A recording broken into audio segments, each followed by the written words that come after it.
His name is James. He is not a Bay Street trader. He is not a software engineer who got rich on stock options. He is not an entrepreneur who sold a company. He does not come from money.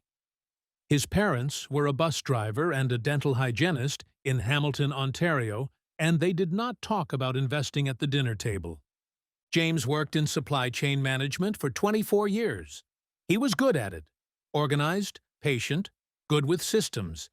He started at $42,000 a year. He retired at $95,000 a year. He is, by almost every measure, an ordinary Canadian. And on the Tuesday morning this story ends, he is 52 years old, sitting at the kitchen table with a coffee, looking at his brokerage account on a laptop, watching dividends from Royal Bank, Enbridge, Fortis, CNR, and a handful of Canadian and US ETFs arrive in his account the way they arrive every month. He is not going to work today. He is not going to work tomorrow. He will not have to work again. Not because he is wealthy in the way the word is usually used, but because his portfolio now generates enough income every month that the income is enough. This is how that happened. James is 28 years old.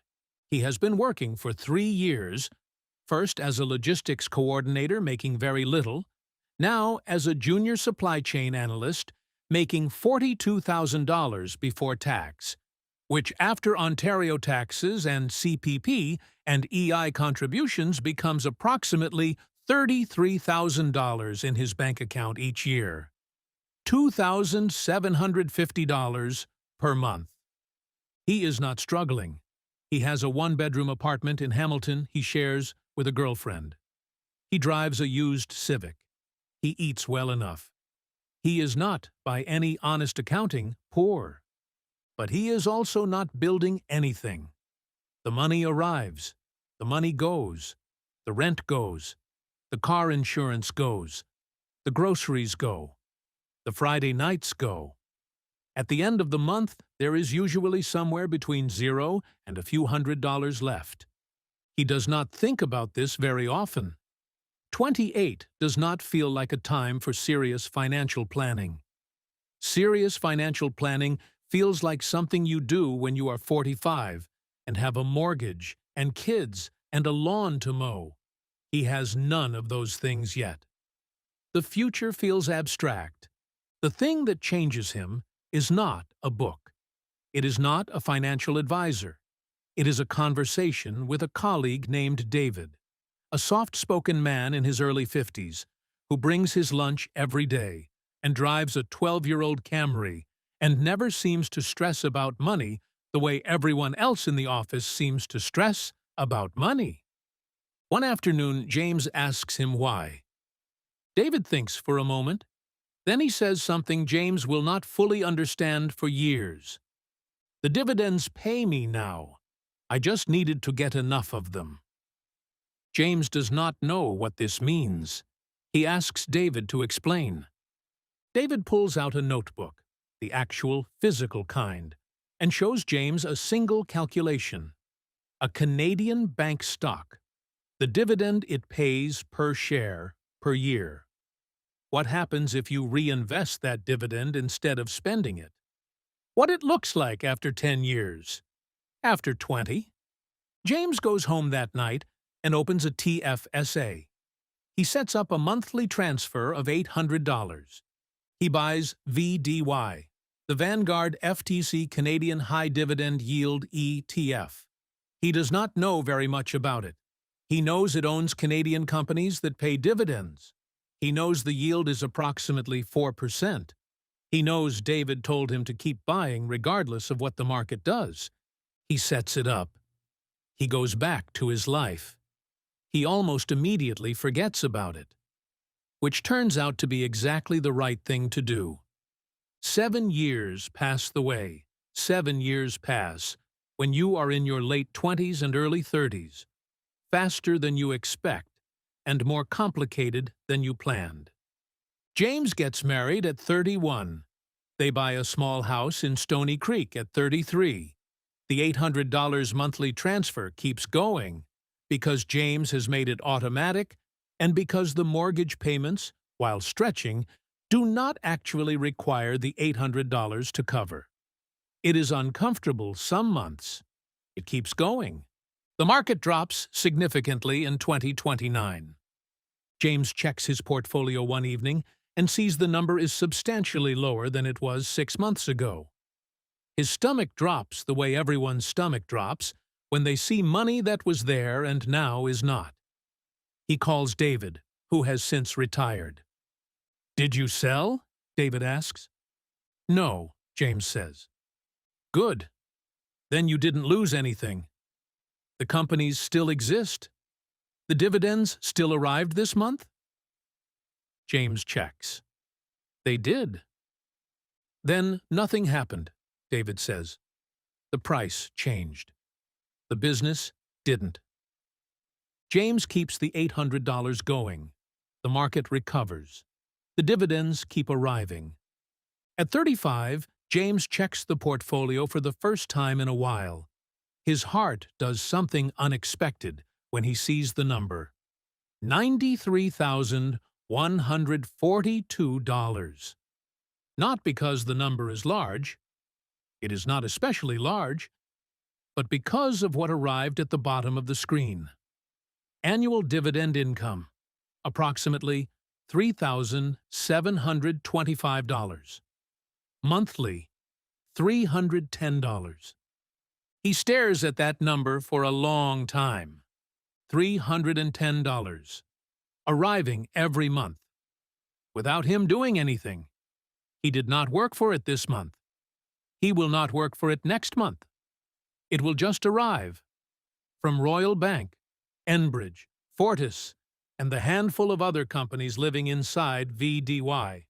Whether he pays attention or not, it is a very small number. It is also the most significant thing he has ever seen on a financial statement, because it is the proof of concept. The dividends are paying him. He just needs to get enough of them. He increases the monthly transfer to $1,500. The 7 years between 35 and 42 are the years James will later describe as the ones where the strategy started working loudly enough that he could hear it. He is promoted twice. The salary rises. He and his wife have a son. The house gets slightly more expensive every year in ways they did not anticipate. But the $1,500 per month keeps going into the TFSA and RRSP, maxing each account in turn, reinvesting every dividend, buying more shares of the same companies regardless of what the price is doing. He starts paying closer attention to the portfolio, not obsessively, but knowledgeably. He starts understanding what he owns. He is not just buying VDY anymore. He adds individual positions in Royal Bank, Fortis, Canadian Natural Resources, CNR, and a small allocation to U.S. Dividend ETFs in the RRSP, where the withholding tax is zero under the Canada-U.S. Treaty. He does not try to be clever. He does not time the market. He does not sell when things fall. He does not buy more of the exciting thing everyone at work is talking about. He just keeps buying the same boring, dividend-paying businesses that have been paying and growing their dividends for decades, reinvesting everything, and waiting. The drip is doing something he did not fully understand when he turned it on at 35. Every quarter, when Royal Bank pays its dividend, instead of cash going to James, new Royal Bank shares are being purchased automatically at the current price. Those new shares next quarter pay slightly more dividend, which buys slightly more shares, which pay slightly more dividend. The cycle is slow at first, then it is not slow. The portfolio is growing not just because James contributes $1,500 a month. It is growing because the companies inside it are contributing too. At 42, he sits down with a coffee and opens the laptop. Portfolio, $349,113. Monthly dividend income, $1,164. More than $1,000 a month, arriving because of decisions he made 7 years ago, because of a conversation at lunch 14 years ago, because he turned on Dripey and kept putting money in and did not sell when everyone around him was selling. His wife looks over his shoulder at the screen. She does not say anything for a moment. Then, is that every month? Every month. She is quiet again. Then, keep going. The final 10 years are the ones James says change everything about what feels possible. He is 42 and earning $78,000. He is not rich, but the mortgage is smaller. They refinanced at a lower rate. The principal is coming down. And the son is in school now, and some of the expensive early years are behind them. He increases the monthly contribution to $2,500. The portfolio at 42 is $349,113. He adds $2,500 per month for 10 years. The companies inside keep growing their dividends. Royal Bank has raised its dividend consistently for decades. Fortis has raised its dividend for 52 consecutive years. CNR raises it every year. The portfolio is not just receiving 4%. The dividends are growing at 6% to 8% annually, compounding on a base that is itself growing. At 45, the monthly dividend income passes $2,000. He does not tell people at work. It is not the kind of thing you announce in a meeting or bring up at the company holiday party. But privately, quietly, something has shifted. The income from the portfolio is no longer supplemental. It is substantial. It is real. It is there regardless of whether his employer continues to value his services, regardless of whether the economy cooperates, regardless of anything outside his control. He keeps contributing. He keeps reinvesting. He does not touch it. At 50, something else happens that he does not expect. The dividend income, $3,800 per month, crosses the amount his household actually needs to cover its basic expenses. Not the salary, not the full lifestyle, just the floor. The rent. Well, the mortgage is almost paid off now. The groceries, the utilities, the insurance, the basics.